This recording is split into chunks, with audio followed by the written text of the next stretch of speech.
ഇന്ന് പുതുപ്പള്ളിയും കേരളവും ഇടതുപക്ഷ സർക്കാരിനെതിരെ വോട്ട് ചെയ്യുന്ന ദിവസമാണ്. പല പ്രതിഷേധങ്ങളുണ്ട്, ഒന്നല്ല. എൻ്റെ പിതാവിനെ അന്യായമായി 1-2 വർഷമല്ല 9 വർഷക്കാലം ഈ സർക്കാർ പ്രതിപക്ഷത്തിരുന്നപ്പോഴും ഇവരും വേട്ടയാടിയത് മാത്രമല്ല, വേട്ടയാടൽ നേതൃത്വം കൊടുത്തവരെ സംരക്ഷിക്കുന്നു. അതിനെതിരെയുള്ള പ്രതിഷേധമുണ്ട്, ഒരു സംശയവും വേണ്ട. അത് വലിയ പ്രതിഷേധമാണ്. പുതുപ്പള്ളിയുടെ മനസ്സിൽ, കേരളത്തിൻ്റെ മനസ്സിലേറ്റ മുറിവാണത്. പുതുപ്പള്ളിയുടെ മനസ്സിൽ ആ മുറിവ് ഇപ്പോഴും ഉണങ്ങി. ആ ഒരു വേട്ടയാടൽ ഞങ്ങൾക്ക് പലതരത്തിൽ ഞങ്ങളുടെ മണ്ഡലത്തെ ഫണ്ട്സ് തരാത്ത രീതിയിൽ ദ്രോഹിക്കുന്ന തരത്തിലുൾപ്പെടെ ഉള്ള വേട്ടയാടൽ നടന്നിട്ടുണ്ട്. പിന്നെയും ഞങ്ങളുടെ വികസന പ്രവർത്തനങ്ങൾ തടഞ്ഞിട്ടുണ്ട്, അതും പ്രതിഷേധമാണ്. ഒപ്പം ഞാൻ കയറിയതിന് ശേഷം 9 വർഷം ഞങ്ങളുടെ തൊട്ടപ്പുറത്തോട്ടൊന്ന് പൊയ്ക്ക് ഒരു സൂപ്പർ സ്പെഷ്യാലിറ്റി ഹോസ്പിറ്റൽ, ആ ഹോസ്പിറ്റൽ ഇപ്പോഴും അങ്ങനെ തന്നെ നിൽക്കുക. ഞങ്ങളുടെ പാലങ്ങൾ അത് ഇപ്പോഴും തൂണ് നിൽക്കുക. ഉമ്മൻചാണ്ടി സർക്കാർ എവിടെ നിർത്തി അവിടെ നിൽക്കുക. അപ്പം വേട്ടയാടി മാത്രമല്ല, ഈ മണ്ഡലത്തോടും കാണിച്ച അന്യായങ്ങൾ ചെറുതല്ല. ഞങ്ങളുടെ സിവിൽ സ്റ്റേഷനിൽ എൻ്റെ പണി തീരാത്ത ഒരു സിവിൽ സ്റ്റേഷന് എൻ്റെ പിതാവിൻ്റെ പേരിട്ടു. മറക്കാൻ ഞങ്ങളെ ഇങ്ങനെ അവമാനിക്കണം. അദ്ദേഹത്തെ നിങ്ങൾ 9 വർഷക്കാലം പല രീതിയിൽ പീഡിപ്പിച്ചു അല്ലെങ്കിൽ വേട്ടയാടി. ഇന്ന് അത് പണി തീരാത്തൊരു സ്ഥാപനത്തിന് അത് അദ്ദേഹത്തിൻ്റെ പേരിടണോ? അത് വേട്ടയാടൽ തന്നെയാണ്. ഞങ്ങൾക്ക് അദ്ദേഹത്തിൻ്റെ മരണശേഷവും ഞങ്ങളെ വേട്ടയാടിയതിന് തുല്യമായിട്ട് തന്നെ ചെയ്ത കാര്യങ്ങളാണ്.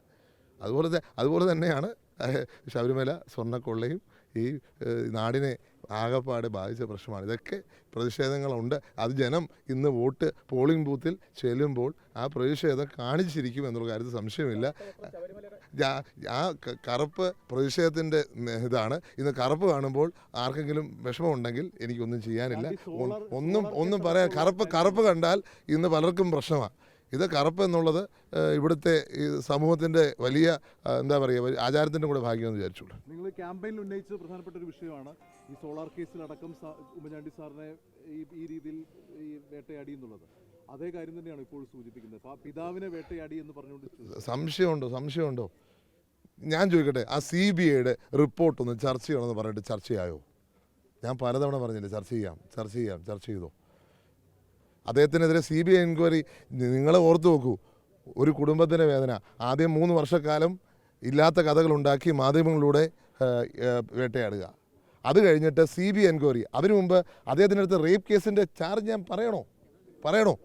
അപ്പം എങ്ങനെയൊക്കെ വേട്ടയാടാമോ അങ്ങനെയൊക്കെ ചെയ്ത് കഴിഞ്ഞിട്ട് ഇന്നൊന്നും ചെയ്തില്ല, ഞങ്ങളൊന്നും അറിഞ്ഞില്ലേ എന്ന് പറഞ്ഞാൽ അംഗീകരിക്കാൻ പറ്റുമോ? അതുപോലെ തന്നെ എല്ലാ പ്രതിഷേധവും ഇന്ന് കേരളം രേഖപ്പെടുത്തുന്ന ദിവസമാണെന്ന് ഞങ്ങളുടെ കുടുംബത്തെ സംബന്ധിച്ച് ഏറ്റവും വേദനയുള്ള ദിവസമാണ്. അതുകൊണ്ട് ആ വേദനയോടുകൂടി തന്നെയാണ് ഞങ്ങൾ പ്രതിഷേധം അറിയിക്കുന്നത്. അതിൽ എന്താ പറയുക, സ്വർണ്ണക്കൊള്ളയും അതിൻ്റെ വളരെ വലിയ ഇഷ്യൂ ആണ്.